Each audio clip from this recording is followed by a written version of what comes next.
Mas Umam berarti mendingan nggak ada pilkada serentak kalau yang menentukan partai politik pemilihnya aja hanya sebagai penonton begitu. Menu apa yang disajikan ya itu mau nggak mau harus diterima dong. Iya, memang itu realitas politik ya, dan memang dinamikanya cukup beragam. Tapi secara umum, memang dalam proses penentuan koalisi, penentuan pasangan calon dan juga wakilnya, seringkali memang variabel elektabilitas itu hanya variabel kecil. Dan dalam berbagai kesempatan yang sering menentukan adalah veto player dari sejumlah elemen kekuatan politik besar. Nah, maka kalau misal kemudian didetailkan elektabilitas, kemudian jaringan partai, jaringan non partai, ideologi, logistik dan sebagainya, itu menjadi satu paket. Dan dalam konteks penentuan koalisi, veto player dalam konteks ini elit dari partai politik memegang peran yang sangat sentral, sangat signifikan, dan seringkali kemudian bisa mengesampingkan faktor-faktor elektabilitas itu. Nah, tetapi yang kemudian menjadi concern kita adalah ketika ada kecenderungan untuk mendominasi, untuk mengkooptasi, tentu motifnya adalah memastikan kemenangan. Karena kalau misal kita runut ya dari tren hadirnya fenomena kotak kosong di pilkada di Indonesia, praktis dari 53 fenomena kotak kosong yang kalah hanya satu. Artinya dengan tingkat rata-rata potensi kemenangan itu 98% lebih. Artinya kalau misal kemudian itu dilakukan, maka kemudian ini ada semacam kong kali kong, ada semacam upaya untuk memastikan, tetapi dalam konteks yang sangat-sangat menjadi tidak sesuai dengan nilai-nilai demokrasi itu sendiri. Nah, ini yang kemudian menjadi evaluasi serius. Apakah kemudian ini nanti akan tentu di satu sisi pilihan masyarakat semakin terbatas. Kemudian di saat yang sama tentu kita tidak berharap ada politik dagang sapi yang justru lagi-lagi mengorbankan kepentingan masyarakat dan juga aspirasinya. Nah, ini yang kemudian harus dievaluasi betul, dan kita berharap ya ini wake up call ya bagi calon penguasa baru, supaya kemudian juga dalam konteks pertarungan ya memastikan kemenangan, tetapi di saat yang sama ruang demokrasi juga harus dijaga. Karena kalau misal tidak dijaga, itu bisa menghadirkan rekonsolidasi kekuatan yang justru bisa membunuh demokrasi itu sendiri. Dan itu tidak baik, karena check and balances bisa hilang, kemudian mekanisme-mekanisme yang diharapkan bisa menghadirkan good governance juga bisa terabaikan. Dan impact-nya bisa kemana-mana. Bagaimana dengan pernyataan yang menunjukkan kan masih ada jalur independen, kalau nggak puas sama parpol ya jalur independen aja. Iya, memang problemnya kalau misal kemudian kita cek sekali lagi di mekanisme pencalonan independen di undang-undang pilkada ya terutama ya. Memang ada persyaratan yang tidak mudah. Ini kan konteksnya kan mencoba untuk menghadirkan peran partai politik dalam proses rekrutmen, kaderisasi yang intens gitu. Meskipun ternyata partai politik sendiri juga tidak memainkan itu secara optimal, secara signifikan. Akhirnya asal comot. Nah, kalau di mekanisme itu, misalnya itu kan ada gradasi jumlah yang harus ditunjukkan ya sebagai bentuk dukungan. Gradasi berapa persen, misalnya dengan DPT sekitar 2 juta gitu, itu dibutuhkan sekitar berapa persen. Kalau misal seperti Jakarta, dari 6 sampai sekitar 11 juta DPT, itu dibutuhkan 7,5%. 7,5% dari jumlah total DPT di Indonesia sekitar 6 juta, 7 juta, itu angka yang sangat luar biasa. Maka memang itu diantisipasi untuk proses verifikasinya dilakukan di awal. Maka pendaftaran seperti di Jakarta kemarin itu kan tenggatnya di awal atau tengah ya bulan Agustus. Dan itu tidak mudah. Nah, yang kemudian perlu diantisipasi adalah menjadi bagian dari evaluasi.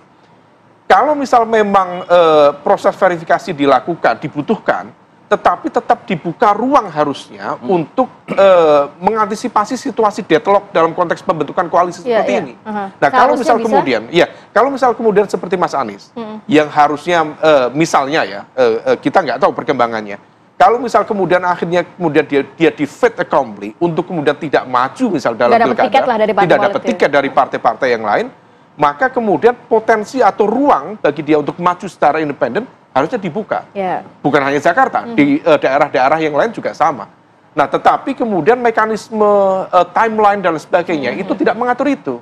Nah, ini yang kemudian menjadi pelajaran berharga untuk rumusan amandemen undang-undang atau barangkali di teknis PKPU di pilkada yang akan datang. Harus ada evaluasi dan perubahan mungkin begitu ya. Iya. Mas Hensa tadi mengatakan bahwa PDIP ini juga bisa menjadi kunci begitu di beberapa daerah di Sumut, kemudian juga di Banten. Tapi apa yang Anda melihat saat ini dengan partai politik lainnya? Apakah lebih tergiur untuk bergabung dengan pemerintahan baru sehingga rasanya hanya PDIP yang dianggap bisa menjadi kunci begitu? Ya, memang bergabung dengan kekuasaan itu kan menggiurkan ya. Desas-desus di Jakarta tentang tawaran untuk PKS di situ, ya? Sudah merebak kemana-mana. Akan diberikan ruang sebagai wakil gubernur Jakarta, kemudian mendapatkan benefit lain, benefitnya kita sampaikan. Nah itu memang pasti menggiurkan buat partai politik. Dan nampaknya juga nggak terlalu peduli dengan siapa yang berkuasa. Yang paling penting adalah kami mendapatkan keuntungan dari itu semua. Nah menariknya lagi kalau tadi bicara tentang independen, ini sih sebetulnya nanti bisa jadi pembelajaran ya ke depan. Para calon-calon yang memang merasa punya elektabilitas tinggi dan popularitas tinggi harus ikut caranya Pak Ahok waktu itu. Maju aja dulu melewat independen gitu ya, sambil mengikuti proses di partai politik, walaupun memang bisa ya, berarti begitu ya? Bisa juga, walaupun memang proses independen ini tidak mungkin lepas dari unsur-unsur politik juga gitu kan.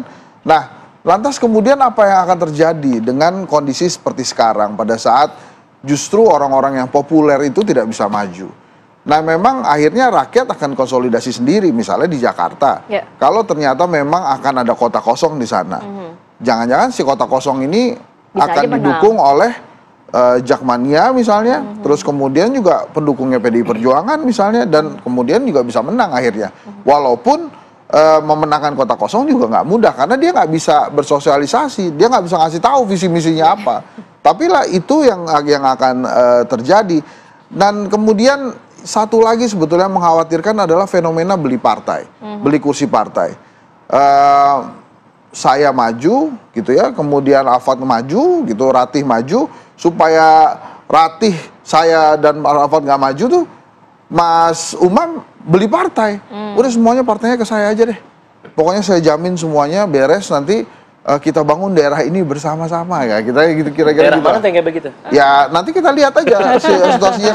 Tapi kan dari awal saya sudah memprediksi bakal banyak kota kosong tuh, karena memang ada aturan yang lolos DPR kalau mau maju harus mundur.